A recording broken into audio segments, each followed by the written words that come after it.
سعید بن مسیب اور ابو سلمہ بن عبد الرحمن نے خبر دی کہ حضرت ابو ہریرہ رضی اللہ تعالی عنہ نے کہا کہ میں نے نبی کریم صلی اللہ علیہ وسلم سے سنا، آپ صلی اللہ علیہ وسلم نے فرمایا کہ جماعت سے نماز اکیلے پڑھنے سے 25 درجہ زیادہ بہتر ہے، اور رات دن کے فرشتے فجر کی نماز میں جمع ہوتے ہیں۔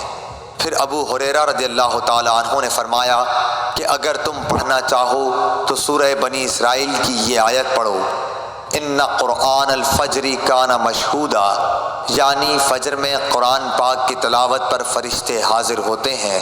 صحیح بخاری حدیث نمبر 648۔ شعیب نے فرمایا کہ مجھ سے نافع نے ابن عمر رضی اللہ تعالی عنہ کے واسطے سے اس طرح حدیث بیان کی کہ جماعت کی نماز اکیلے کی نماز سے 27 درجہ زیادہ فضیلت رکھتی ہے۔ صحیح بخاری حدیث نمبر 649۔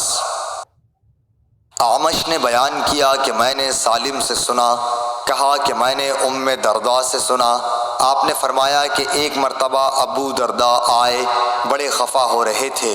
میں نے پوچھا کہ کیا بات ہوئی جس نے آپ کو غضبناک بنا دیا؟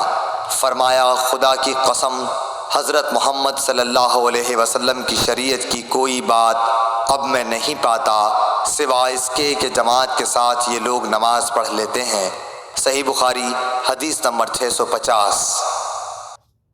ابو موسیٰ رضی اللہ تعالیٰ عنہ سے روایت ہے کہ نبی کریم صلی اللہ علیہ وسلم نے فرمایا کہ نماز میں ثواب کے لحاظ سے سب سے بڑھ کر وہ شخص ہوتا ہے جو مسجد میں نماز کے لیے زیادہ سے زیادہ دور سے آئے، اور جو شخص نماز کے انتظار میں بیٹھا رہتا ہے اور پھر امام کے ساتھ پڑھتا ہے، اس شخص سے اجر میں بڑھ کر ہے جو پہلے ہی پڑھ کر سو جائے۔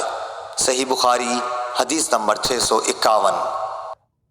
ابو ہریرہ رضی اللہ تعالی عنہ سے روایت ہے کہ رسول اللہ صلی اللہ علیہ وسلم نے فرمایا ایک شخص کہیں جا رہا تھا، راستے میں اس نے کانٹوں کی بھری ہوئی ایک ٹہنی دیکھی، پس اسے راستے سے دور کر دیا۔ اللہ تعالی صرف اسی بات پر راضی ہو گیا اور اس کی بخشش کر دی۔ صحیح بخاری حدیث نمبر 652۔ پھر آپ نے فرمایا کہ شہداء 5 قسم کے ہوتے ہیں: طاعون میں مرنے والے، پیٹ کے عارضے ہیضے وغیرہ میں مرنے والے، اور ڈوب کر مرنے والے، اور جو دیوار وغیرہ کسی بھی چیز سے دب کر مر جائے، اور خدا کے راستے میں جہاد کرتے ہوئے شہید ہونے والے۔ اور آپ نے فرمایا کہ اگر لوگوں کو معلوم ہو جائے کہ اذان دینے اور پہلی صف میں شریک ہونے کا ثواب کتنا ہے، اور پھر اس کے سوا کوئی چارہ کار نہ ہو کہ قرآ ڈالا جائے، تو لوگ ان کے لیے قرآ ہی ڈالا کریں۔ صحیح بخاری حدیث نمبر 653۔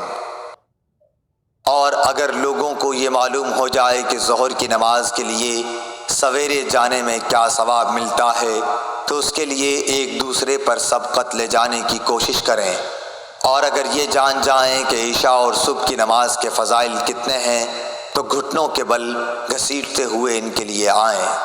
صحیح بخاری حدیث نمبر 654۔ انس بن مالک رضی اللہ تعالی عنہ نے بیان کیا کہ نبی کریم صلی اللہ علیہ وسلم نے فرمایا اے بنو سلمہ والو، کیا تم اپنے قدموں کا ثواب نہیں چاہتے؟ صحیح بخاری حدیث نمبر 655۔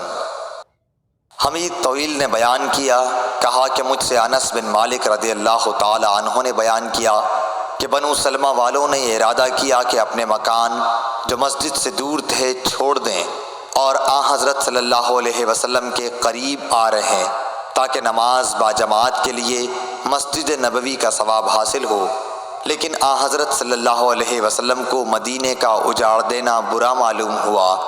آپ نے فرمایا کیا تم لوگ اپنے قدموں کا ثواب نہیں چاہتے؟